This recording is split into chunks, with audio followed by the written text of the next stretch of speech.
This video shows how to start Modbus TCP and Modbus SIM and connect an external Modbus Master to one simulated TTS300 compressor.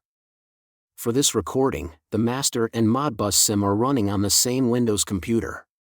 To keep the test separate from the real network, we use a legacy network adapter based on Microsoft Cam Test Loopback adapter. This gives us a stable local IP address for Modbus TCP testing without changing the plant network adapter or depending on an external cable. First, open Device Manager and confirm that the test network adapter exists. Then open the adapter settings and confirm the static test IP address that will be used by Modbus SIM. This is the address the external controller, PLC, or Modbus Master will connect to. If the Microsoft Cam Test Loopback adapter is not installed, open Device Manager, select the Action menu, and choose Add Legacy Hardware. Press Next, then select Install the hardware that I manually select from a list, which is the Advanced option. Press Next again. In the Common Hardware Types list, select Network Adapters. Wait for Windows to load the Legacy Network Adapter list. On the left side, select Microsoft as the manufacturer. On the right side, scroll through the models and select Microsoft Cam Test Loopback adapter. Press Next again, and then press Finish. The test network adapter has now been added to the Windows Network configuration. Next, open the Windows Network Connections page. The quickest way is to type Network in Windows Search and select View Network Connections. You should see the new Microsoft Cam Test Loopback adapter in the adapter list. Windows may name it Ethernet, Ethernet 2, or another Ethernet number. Double-click the adapter, then select Properties. Double-click Internet Protocol version 4, or TCP/IPv4. Select Use the following IP address, and enter the static IP address 192.168.1.120. Press the Tab key so Windows fills the subnet mask as 255.255.255.0. Leave the default gateway blank for this local test unless your test environment requires one. Press OK again, and close the adapter status window. I recommend renaming this adapter with a clear test name, so it is easy to recognize later. If the adapter is not in use, disable it or change the IP address to avoid an address conflict with another device on the local network. To verify the static address, double-click the adapter again, press Details, and confirm that the IPv4 address is 192.168.1.120. Now we will use this address in Modbus SIM as the Modbus TCP server address. Then we will connect a Modbus TCP Master application to read and control the simulated compressor. For the Modbus Master, I will use Modbus Poll from modbustools.com.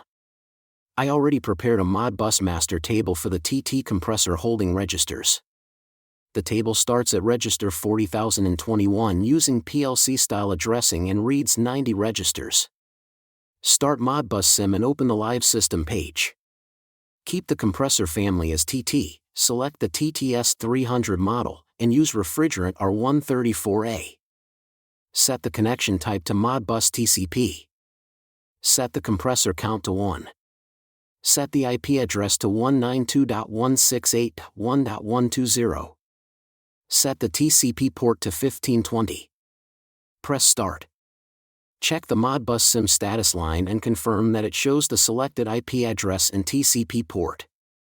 The green status indicator confirms that the TCP server is active and ready for the Modbus Master. Switch back to Modbus Poll and create a TCP connection to the same IP address and port.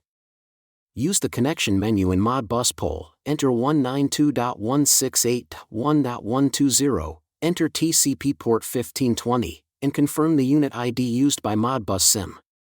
When the connection is correct, Modbus Poll starts reading the selected register table.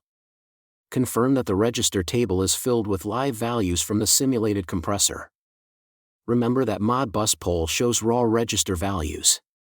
To interpret engineering values, use the scaling coefficient from the compressor Modbus map and confirm that the unit ID matches the unit selected in Modbus SIM. Before starting the compressor, check a few known engineering points, such as the surge speed limit and choke speed limit. Seeing the expected raw values confirms that the register map and scaling are aligned. To start the simulated compressor, write a positive demand value to the demand register. For this TT map, demand is register 40028, which is offset 27 in zero-based Modbus addressing, and it uses a 110 scaling factor. Write the raw value 300 to the demand register.